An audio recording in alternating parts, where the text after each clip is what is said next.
야, 단 한 번도 어긋남이 없어. 윤석열 대통령에 대해 구속 기소했습니다. 6개월 동안 구속 상태로 계셔야 돼요. 제가 예측한 내용 그대로고 아마 여기서 플러스 6개월 더 될 겁니다. 예, 아마 1년 동안 못 나오실 거예요. 이게 윤석열 대통령의 검사 시절에 박근혜 대통령 때 하던 그대로야. 박근혜 대통령한테도 윤석열 검사가 6개월 가둬놓고 6개월 뒤에 다시 또 6개월 연장해가지고 1년 동안 그냥 가둬놓습니다. 1년 동안. 사람을 그냥 여기서 이렇게 만들어 놓으면은 이걸 가지고 이제 대통령이 1년 동안 들어갔잖아요. 6개월 들어가잖아. 그러면 이걸 가지고 검사가 나머지 애들 있지, 부하들, 장관들, 애들 뭐 이런 데 불러다 놓고 이제 까는 거야. 야, 봤지? 야, 대통령 들어갔는데 니들 누가 시켜줄 것 같아? 대통령이 니들 사면 시켜줄 것 같아? 이렇게 압박을 해. 그럼 얘네들이 술술 불어. 대통령이 시켰어요. 대통령이 이랬죠. 이러고 그걸 가지고 이제 날려버려. 그러니까 요 자체가 이 밑에 있는 부하들, 밑에 있는 애들을 압박하기 위한 카드가 또 되는 거예요. 그거를 했던 게 윤석열 검사, 한동훈 검사가 그동안 그렇게 했죠. 박근혜 대통령에 대해서도 생각해보면 박근혜 대통령 돈 한 푼 안 받았는데 구속이야. 야, 어떻게 이럴 수가 있냐? 탄핵은 뇌물죄로 탄핵된 거 아니에요. 박근혜 대통령 탄핵은 뇌물죄가 아니라 최순실한테 대통령 기록물 넘겨줬다가 탄핵된 거야. 그 다음에 이제 수사협조 안 했다 이걸로. 그 탄핵은 다른 걸로 시킨 다음에 대통령이 탄핵 당하고 나서는 민간인이 되잖아. 그걸로 이제 윤석열 검사가 공소장 딱 넣고 그냥 구속 기소 시켜버려. 그래서 대통령 잡아놓은 다음에 이걸 가지고 이제 나머지 뭐 안정법이든 뭐든 뭐 주변 애들 다 때려. 야, 어쩔 거야? 대통령 구속 너도 갈 거야? 막 불면 우리가 형량 낮춰줄게. 뭐 이거지 그냥. 그러니까 애들이 술술 부린 거야. 그러니 박근혜 대통령 어떻게 돈 한 푼 안 받아도 그냥 박근혜 대통령이 기업을 압박해서 말을 빌려주고 하는 의도가 있었다가 다 증명이 돼버리니 그냥 안녕 이러고 그냥 가버리시는 거지. 윤석열 대통령의 미래도 지금 어둡다는 게 이런 데서 나오는 거죠. 이 6개월의 구속 기소라는 거는 이걸 가지고 나머지 증인들을 압박할 수 있는 카드가 됩니다. 그러니까 이거는 딱 윤석열 검사와 한동훈 검사, 그러니까 윤석열 그 검사 특검이 만들어낸 기법이야 하나에. 그러니까 그냥 골로 가시는 거야. 그러니 예측이 딱 되죠. 100% 정확률입니다. 100%. 예, 이건 뭐 그대로 가는 겁니다. 6개월 뒤에도 못 나올 가능성이 높아요. 그때쯤 이거 윤석열이 누군지도 모르겠지만. 윤석열 대통령이 내란 우두머리 혐의로 재판에 넘겨졌습니다. 그러니까 이 공수처가 빨리 검찰로 넘기고 검찰이 수사를 하려다가 그냥 기소해 이러고 기소 때린 것, 사실 수사도 필요 없었다는 얘기야. 이미 윤석열 대통령의 운명은 이전부터 결정돼 있는 거예요. 그러니까 뭐 이런 것들은 뭐 중간에 무슨 뭐 고민이 있었는데 다 그냥 쇼야 쇼. 다 결론은 정해져 있어. 대면 조사 등 피고인에 대한 조사가 없었지만 그동안 수상 공범 사건의 증거 자료들이 너무 많다. 경찰에서 받은 자료들이 너무 많아서 기소하는 게 너무 타당하다. 보석 가능성 없습니다. 뭐 이 윤통 측은 자기네들이 보석 신청도 하고 할 거 다 하겠다고 하는데 이번에도 적부심 심사 제대로부터 그냥 가버렸잖아요. 왜냐하면은 이게 형량이 10년 이상이잖아요. 형량이 사형 아니면 무기징역이야. 내란죄라는 게 엄청 무서워. 그러니까 내란죄에 걸린다라는 것 자체가 웬만한 바보가 아니고서는 내란죄에 걸릴 걱정이 없어야 돼.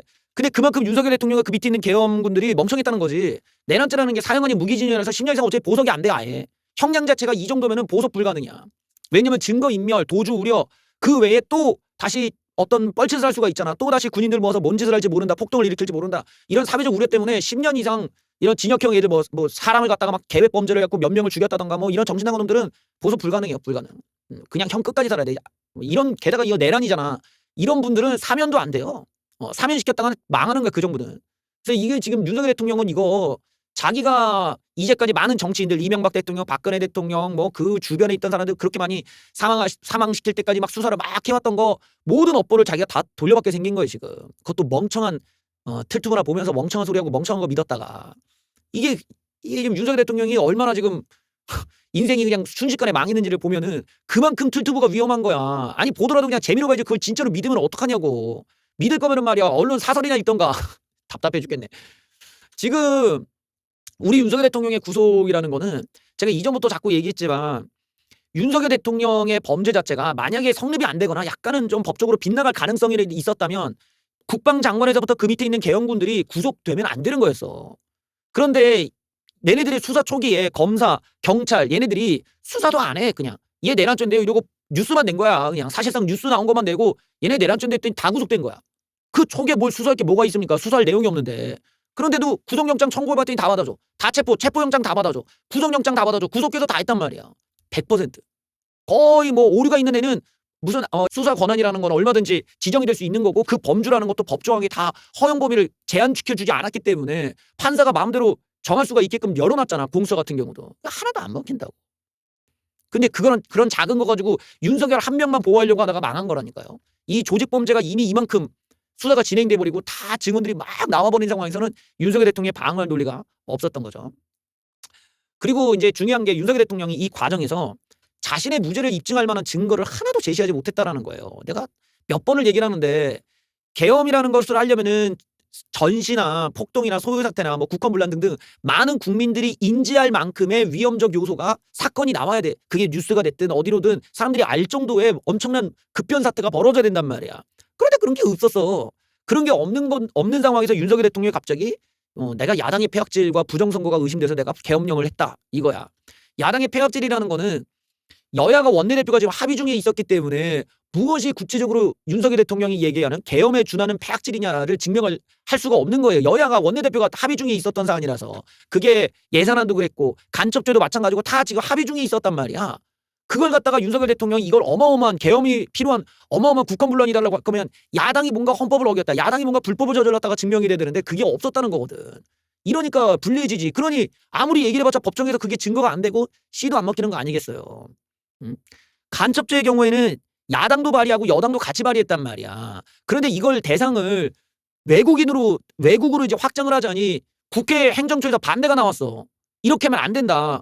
왜 안 돼? 이랬더니만 아니 그러면 우리 동맹국까지 다 간첩죄로 처벌할 거냐. 이러면 동맹국과 너무 큰 싸움이 벌어진다. 이러고 제재가 나온 거야.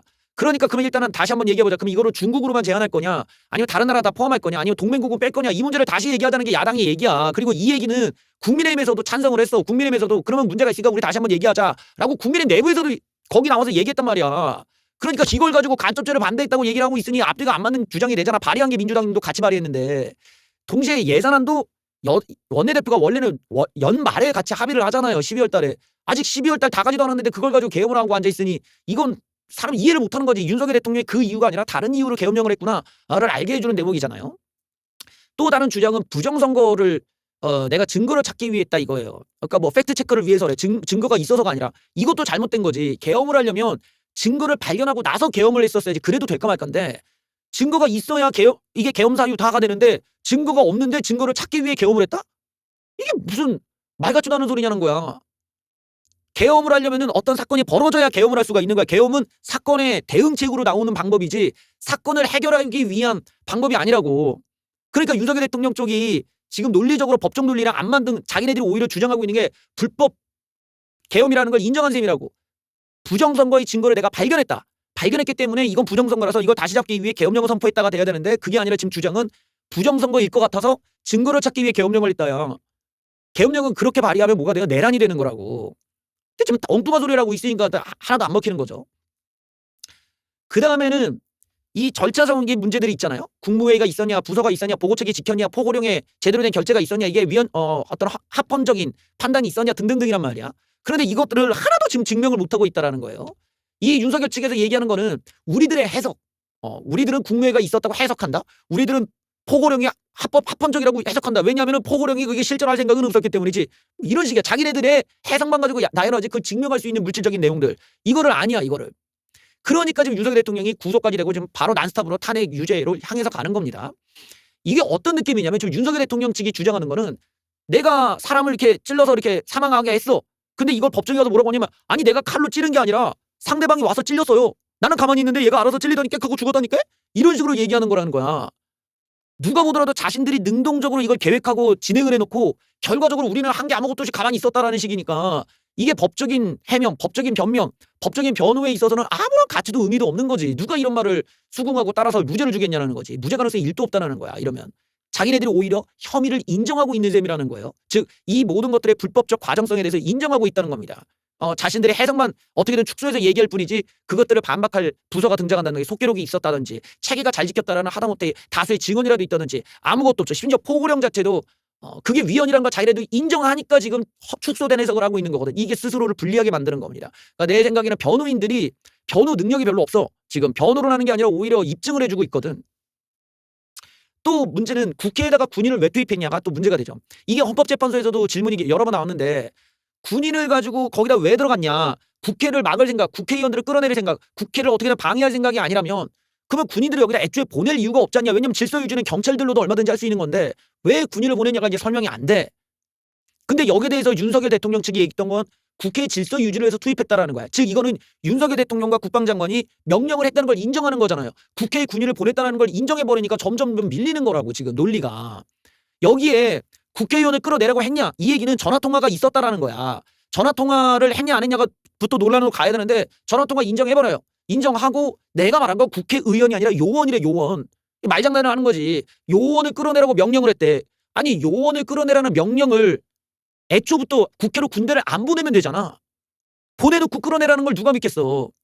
그리고 계엄을 선포할 거면 자기네들이 정말 철저하게 어떤 그 명령 체계를 잘 잡아갖고 어떤 오류도 없이 진행을 해야 되는데 자기네 말로는 이 계엄이 얼마나 엉망진창이었으면은 자기네들이 오도도 안 하는데 밑에 있는 마음대로 했다는 거야. 이거를 이게 말이 되겠냐. 자기 대통령이 직접 전화했다는 걸 인정을 했는데. 그러니까 부하가 통화가 있다라는 거 먼저 부하가 얘기한 거죠. 윤석열 대통령 측은 자기가 밑에 부하랑 직접 통화했다는 얘기를 먼저 안 했단 말이에요. 부하가 먼저 폭로하고 먼저 밝힌 내용을 뒤늦게 해석을 갖다 붙이는 게 윤석열 대통령 측이니까 법적으로 불리해지는 거야. 왜냐면 부하들의 증언이 훨씬 더 신뢰성이 높기 때문이지. 그거를 다 자기는 내가 요원이었다. 나는 의원이라 말 안 했다. 나중에 갖다 붙이니까 그런 거야. 정말로 부하들이 얘기하기 전에 내가 먼저 내가 애들한테 얘기하고 난 요원이라 말했다. 이러면 의미가 더 달라질 수 있잖아. 근데 결국에는 부하들이 다 폭로하고 나서 뒤늦게 부랴부랴 거기서 말장난하듯이 말을 갖다 붙이니까 설득력이 없는 거죠. 또한 이제 선관위에 군인 투입하는 것도 이게 본인들 말로는 부정선거가 있을 것 같아.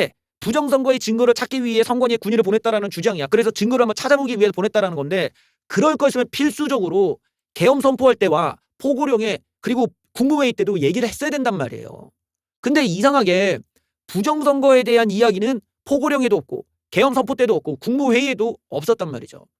그러면은 국민한테 알리지도 않고 포고령에도 없고 국무회의 때도 없는 걸 왜 했냐?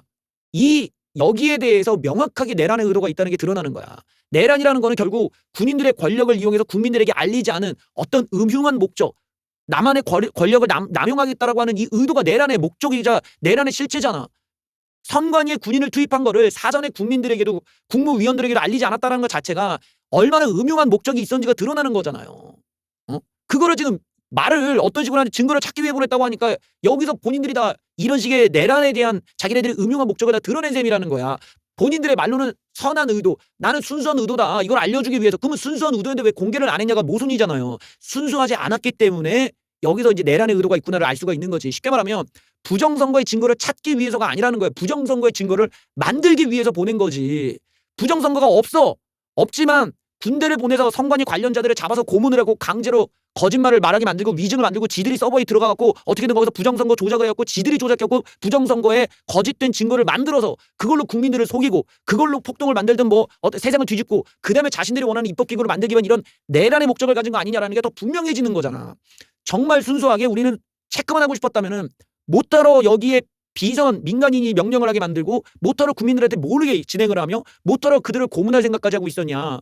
이런 걸 보면은 본인들이 부정선거라는 걸 악용해서 부정선거의 증거를 만들 생각이었다. 이것만 지금 드러나고 있는 거예요. 그게 뭐예요? 그게 내란이잖아, 내란. 그걸 순수하게 우리가 어느 지점에서 봐주겠냐 이거야, 세상이.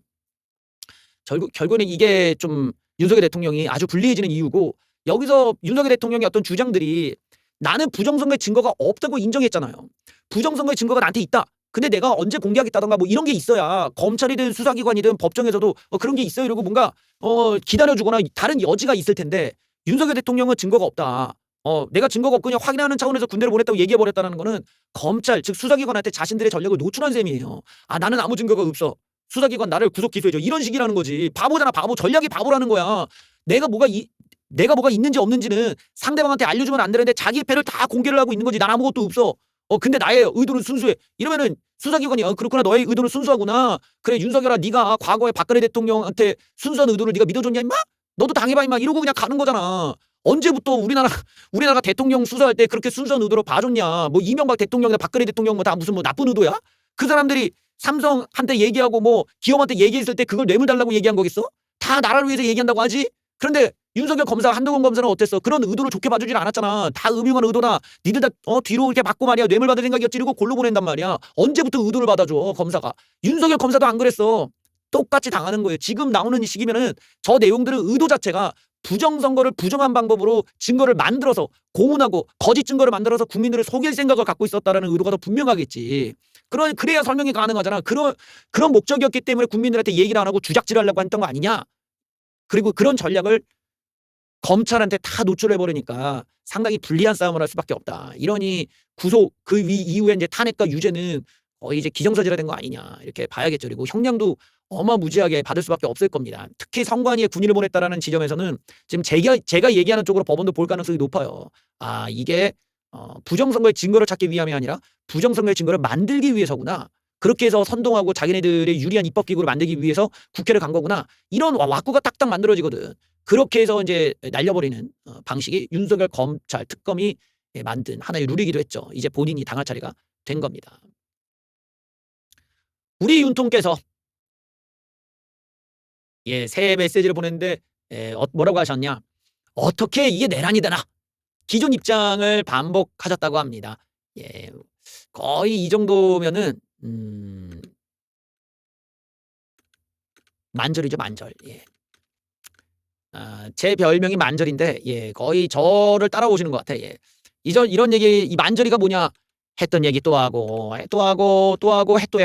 했던 얘기 또 하고 이게 보통 술 취한 사람들이 이런 사람이 있어. 술 취해가지고 했던 얘기 또 하고 내가 말이야 예전에 말이지 내가 말이야 내가 사업을 했는데 말이야 이렇게 말이야 그 자식이 말이야 배신만 안 했어 내가 말이야 지금 막 삼성 됐어 이제 또 다음날 또 술 먹고 내가 말이야 했던 얘기 또 하고 이 만절까지 가는 거 만절.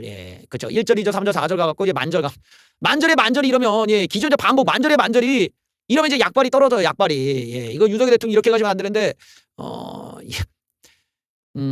이게 왜 내란이냐. 내란이 이게 어떻게 되느냐라는 말을 변호사가 전했다고 합니다. 그러면서 야당이 지배하는 국회 독재 때문에 나라가 위기에 처한 것으로 대통령이 판단하신 거다. 그래서 계엄을 선포하셨도다. 즉각적으로 해제하지 않았냐. 즉각적으로 해제할 거면 계엄을 왜 하신 건지를 좀 설명 좀 해주시고요. 다 헌법 테두리 안에서 이루어졌다. 유혈 사태도 없지 않았냐. 뭘 하냐 이러고 이제 막 거의 약간 악망문 같아요. 약간 악망문. 아니 우리가 뭐 이면서도 아무것도 없었잖아요.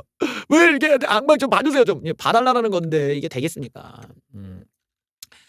열심히 이제 말씀하시는 이유는 못 가요. 그냥 여론전이죠. 여론전.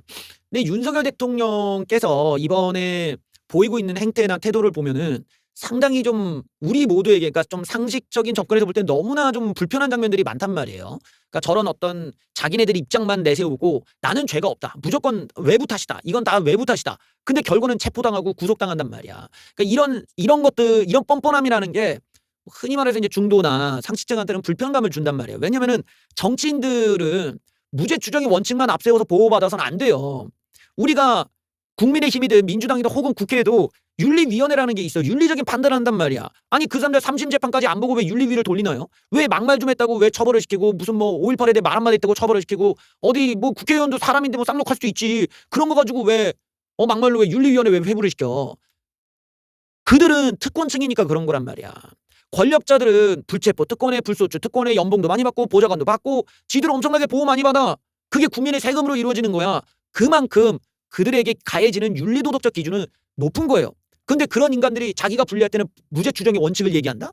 무죄 추정의 원칙이라는 거는 보호받기 어려운 변호사도 선임하기 어려운 사람들에게 우리가 함부로 저 사람의 죄를 판단하지 말고 함부로 이렇게 매도하지 마. 이럴 때나 쓰는 말이라면 맥락이 맞지만 이렇게 특권을 누리는 자들이 무죄 추정의 원칙을 앞세워서 자기에 대한 비난을 피해가겠다는 거는 비겁한 거죠. 이런 것들은 옛날 빨갱이들이 주로 하던 얘기야.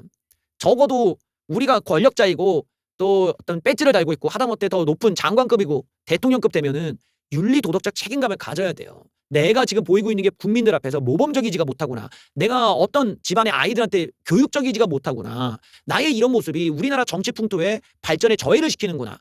내가 이러는 태도가 정치인으로서 추하고 볼성사납구나. 많은 사람들에게 불편감을 주고 어떻게 보면 정치 불안감을 유발하고 있구나. 정치 불안감이 유발되면은 경제에도 영향을 주고 우리나라 국격에도 영향을 미치는구나. 이런 거 하나하나가 연결되어 있는 거라고. 그래서 권력자들에 대한 윤리도덕적 판단을 법적 판단보다 먼저 하는 거예요. 당신의 잘못된 말 한마디, 당신의 천박한 말 한마디 때문에 우리나라 국격이 떨어질 수가 있기 때문에 그래. 그래서 우리가 정치인들에게는 더 높은 수준의 기준으로 판단하는데 윤석열 대통령은 그런 걸 지금 안 보잖아요. 윤리 도덕성에 입각해서 정치인이 짊어져야 될 책임감이나 이런 것들이 없이 너무나 그냥 틀튜브 마냥 어디 가서 방송해가지고 계좌번호 걸어놓고 나 돈 좀 빨래 이렇게 노골적으로 그냥 돈이나 빠는 그런 애들처럼 지금 살고 있는 거야. 메시지 하나하나에 어떠한 책임감이나 부끄러움이 느껴지지 않은 채 기소가 된 사람이 그 6개월 동안 구속돼갖고 잡혀있는 애들이 뭘 잘했다고 큰 소리를 치는 거야. 오히려 국민 여러분 죄송합니다. 제가 이렇게 된 거 저의 불찰입니다. 제가 앞으로는 열심히 해서 무죄 받도록 노력하겠습니다. 이런 메시지도 욕먹고 무죄는 뭔 무죄냐 이러고 그럼에도 불구하고 국민 앞에 부끄러움을 느끼는 메시지가 하나도 없단 말이에요. 이런 식이면 되겠어요? 이러면 안 된다라는 거예요. 정치판에도 그렇지만 이런 식으로 나오면 앞으로 더 막장의 정치인들이 나올 수가 있어.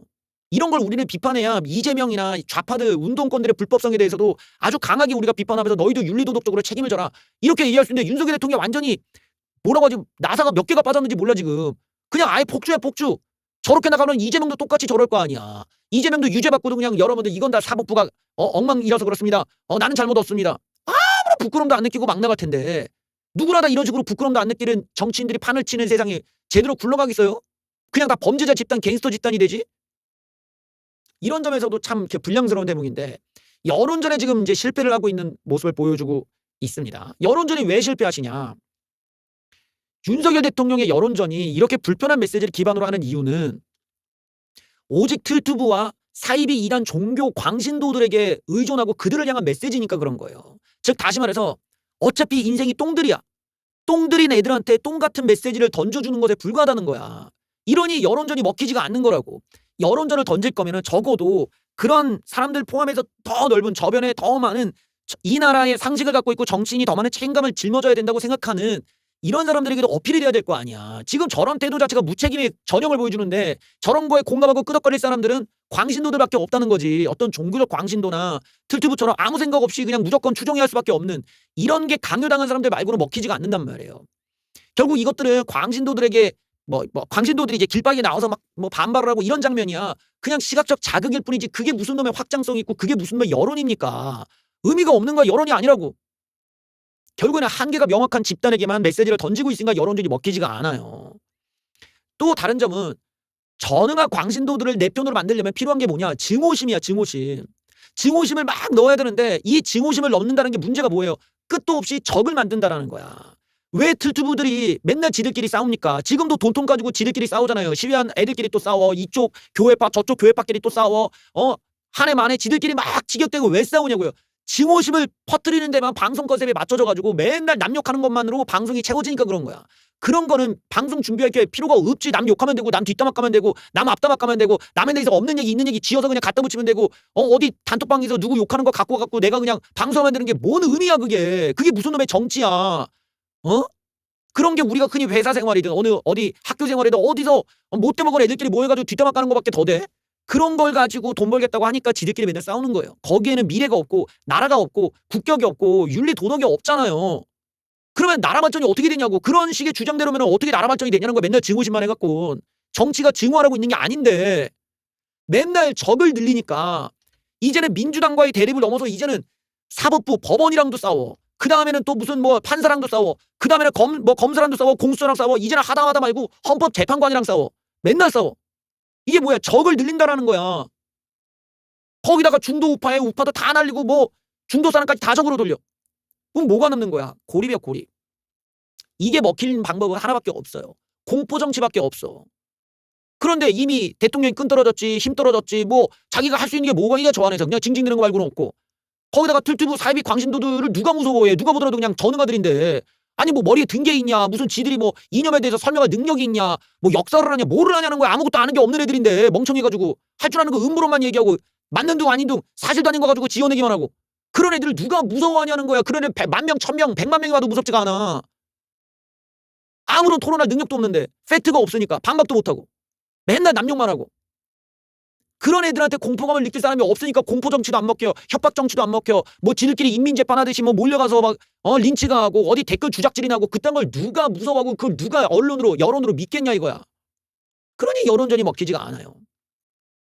이번에 국민의힘이 설 인사드린답시고 터미널에 갔습니다. 실제 민심이 어땠나요? 거기에 다 시골 가는 사람들 가는데 거기 와갖고 국민의힘 보자마자 쌍욕을 해. 이 내란 동조범들아 이러고 니들이 여기 왜 오냐 이러고. 애들이 당황한 거야. 아무도 국민의힘 잘한다고 없어. 아니 국민의힘 지지율 올랐다며. 왜 이런 결과가 나오냐고. 국민의힘이 지지율이 낮을 때도 설 민심이 그 정도는 아니었단 말이야. 근데 이번에는 현장에서 온갖 쌍욕을 터미널에 다 먹었다는 거지. 터미널에 동원된 사람이 오기가 더 힘들어. 거기는 다 지나가는 사람들이 다 고향 가는 사람들인데 거기서 가면서 그 얘기를 해. 실제 민심에 괴리가 있다는 거죠. 이거는 이미 우리가 여론조사 분석할 때 얘기했잖아요. 보수 과표집이 너무 심하다는 거야. 보수 과표집이 1000명 대상으로 150명을 넣어봐. 그러면 1000명 대상에 150명이면 몇 프로예요? 무려 15%를 조작할 수가 있어. 보수층을 갖다가 150명이나 더 많이 반응을 했는데 그 조사를 그냥 믿고 그렇게 민심을 우리 편이겠자고 가면 어떡합니까? 작살이 나는 거야, 작살이. 그러니 현장에서 그렇게 쌍욕을 먹는 거야. 그래서 여론조사를 분석을 하더라도 이런 것들은 우리가 감안해서 봐야겠다. 어느 정도로 우리가 감안해서 현장에서 어떻게 얘기했구나가 나와야 되는데 그런 분석을 못하니 백전백패 하는 거라고. 백전백패. 이제까지 여론조사를 내가 맨날 분석해줬잖아. 맨날.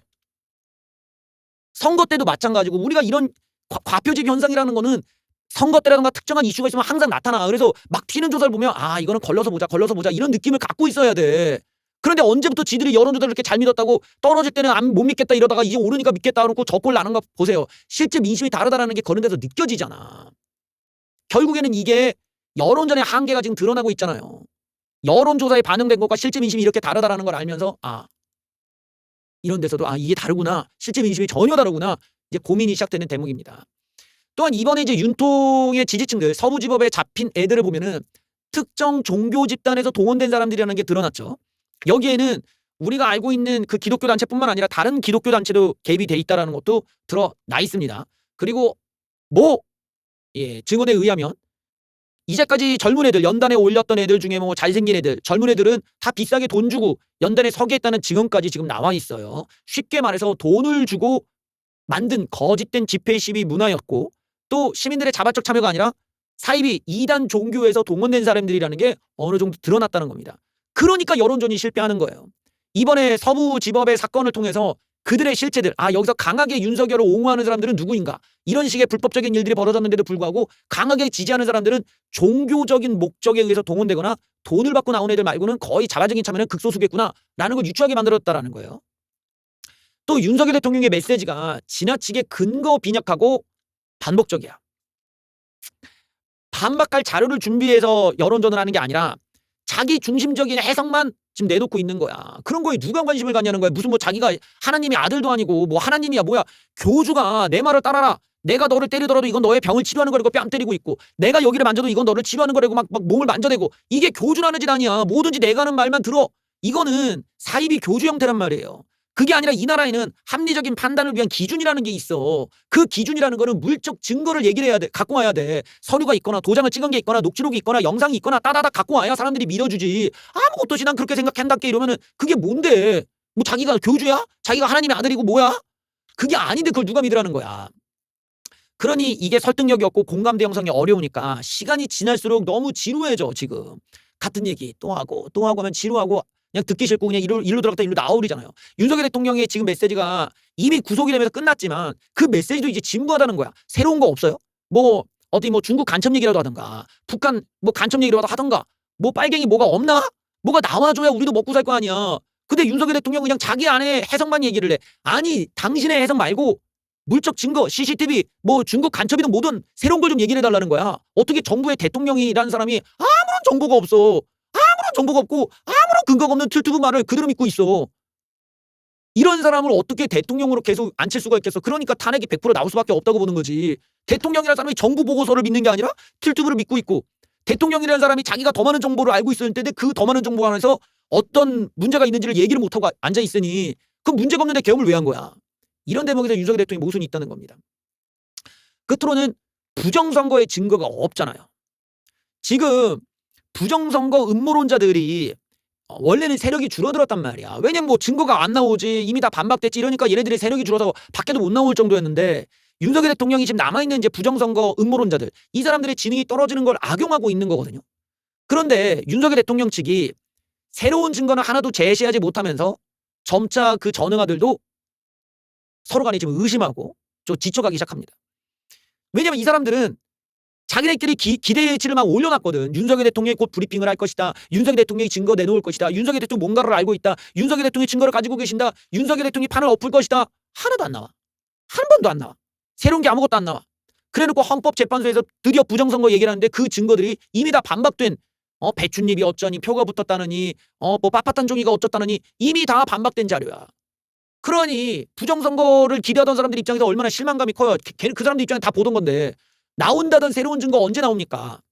안 나와. 없어.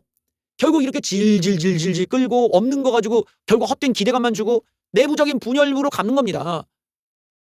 부정선거에 대한 뚜렷한 증거가 없었다면 결국에는 이 자체가 윤석열 대통령마저도 부정선거에 뚜렷한 증거를 제시하지 못하는 셈이 되는 거고 이거는 결과적으로 부정선거가 없다는 것이 확인되는 반증이 될 가능성이 높잖아.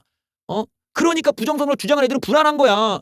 얘네들 입장에서 대통령마저도 새로운 증거, 부정선거의 증거를 제출을 못하는 애들 누가 제출해?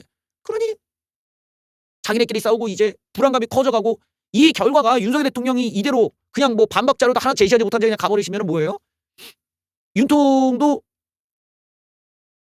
윤통에 대한 어떤 반감, 윤통이 부정선거를 악용했다, 증거도 없는데 우리를 이용했다 이런 생각으로 갈 수밖에 없겠지. 결국 이 불안감이 커져가는 이유는 윤통 때문에 오히려 부정선거가 없다는 게 증명될 판이기 때문입니다. 그러니 아무런 증거도 없이 여론전을 하니까 실패할 수밖에 없는 지금 상황이 되는 거예요. 윤석열 대통령은 부정선거에 대한 것도 계엄에 대한 것도 아무런 증거를 새롭게 증거를 제시하지 못하니까 구속도 당하시고 체포도 당하시고 유죄와 탄핵을 피하기가 어려운 상황에 놓이는 겁니다.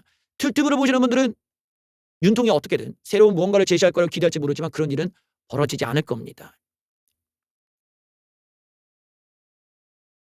윤석열 대통령께서 구속되고 나셔서 뭐라고 하셨냐? 처음부터 각오한 일이다. 처음부터 각오 안 한 것 같은데. 검찰의 구속 기소와 관련해 처음부터 나라를 바로잡기 위해 각오하고 시작했다. 이거를 각오했다. 그러면서 이 모든 과정에 불법 요소가 다분하다. 아닌 것 같은데. 아무리 봐도 제가 볼 때는 각오했다고 볼 수가 없거든요. 각오했다는 말이 상당히 좀 상황과 맞지 않는 이유들을 좀 보면 이미 법적 대응을 준비를 했었어야죠. 그럼 뭐예요? 증거, 물적 증거를 확보했겠지. 근데 그런 게 하나도 없잖아. 부정선거나 절차적 위법성에 대한 반박 증거를 하나도 제시하지 못했다라는 거는 애초에 실패할 거라는 걸 산정해두지 않고 그냥 막 나갔다라는 거야. 그러니까 전략을 무시하고 어차피 이거 우리가 하고 나면 다 우리 세상이 되니까 이런 문제를 따질 이유도 없겠지 하고 막 나갔다가 지금 당한 건데 그렇다면 각오한 게 아니라 냉정히 말하면 몰랐던 거죠. 모르고 당한 거지 지금. 또한 만약에 본인이 이런 식의 구속까지도 각오했다면 그러면 이런 짓을 왜 한 건데요? 자기가 구속될 수도 있다는 짓을 왜 하냐고 왜? 또한 부정선거의 증거가 너무 많다면서 이미 근거가 없고 결론 난 사실 외에는 결정적 증거를 제시 못하고 있다. 제가 얘기하죠. 아무런 증거가 없어요. 새벽경을. 불법경을 뒷받침할 진술과 증거가 넘칠 정도로 많다. 수도방에 사는 거는 본회의장으로 가서 4명이 한 명씩 들고 나오라고 해. 문을 부수고라도 당근을 끌어내라. 각각 윤통으로부터 직접 명령을 받았다고 한다. 지금 구한 말도 아니고 윤통이 쏟아내는 허명당한 괴멸에 개몽당할 국민이 명령을 했겠냐라는 지적도 있습니다. 이 개몽령이라는 말 자체에서 이 사람들이 국민을 어떤 식으로 바라보는지가 나오죠. 상당히 봉건적 사고. 대통령을 왕으로 인식하고 있고 대통령은 왕이기 때문에 아무렇게나 통치해도 괜찮다고 하는 정신나간 설정을 하고 있다는 걸 알 수가 있어요. 이런 사람들은 자유주의자가 아니죠. 봉건적 왕권사회를 지금 추종하고 있는 거고 그 왕권사회의 추종자들이라는 이 구조는 사이비 종교 이단 교주를 모시는 정신병자 말고는 이런 구조를 갖고 있을래 갖고 있을 수가 없어. 제대로 그 민주사회에서 교육을 받은 인간들이라면 어디다 대고 개몽이라는 소리가 나고 바로 뒷사리가 날아가야 돼. 함부로 국민들을 그렇게 무시할 거면 민주가 아니라 국민이 주인인 건데 국민을 무시하는 놈들이랑 그게 왕을 모시는 거고 교주를 모시는 대로지 이게 민주주의자가 아니잖아. 빨갱이 이런 거는 한마디로 북한 수령님을 모시듯이 우리 수령님의 말씀이 맞는 거고 나머지는 개몽당이를 무식한 놈들이야. 이런 사고를 가진 놈들이야말로 사이비 이단 종교 집단으로 볼 수밖에 없는 거죠. 이런 대목에서 윤석열 대통령의 주장이 당연히 민주사회에서 먹힐 리가 없고 타당성을 갖기가 어렵다. 개몽령이라고 하는 게 우리 국민을 개몽시키는 게 아니라 윤석열 대통령 자신에게 하는 말이라면 타당성이 있을지도 모르겠어요. 나 자신이 개몽당하기 위해서 한번 해봤다. 진심으로 내가 틀트로 믿고 살았을 때 인생의 실정이라는 개몽을 내가 하게 됐지. 한번 시험해보고 싶었다. 라는 의미라면 먹힐 수가 있죠. 한마디로 이거는 윤석열 대통령을 개몽시키는 그런 관점에서의 개몽령이 될 수는 있을지도 모르겠습니다. 난리가 났습니다. 전 세계에서. 바로 중국의 딥시크라는 게 등장을 해서 세상을 흔들어 놓고 있습니다. 앞으로 어디까지 흔들지 모르겠는데 여러분들 많이 듣게 될 용어입니다. 딥시크. 이 딥시크가 얼마나 무서운 존재인지 확인해보죠. AI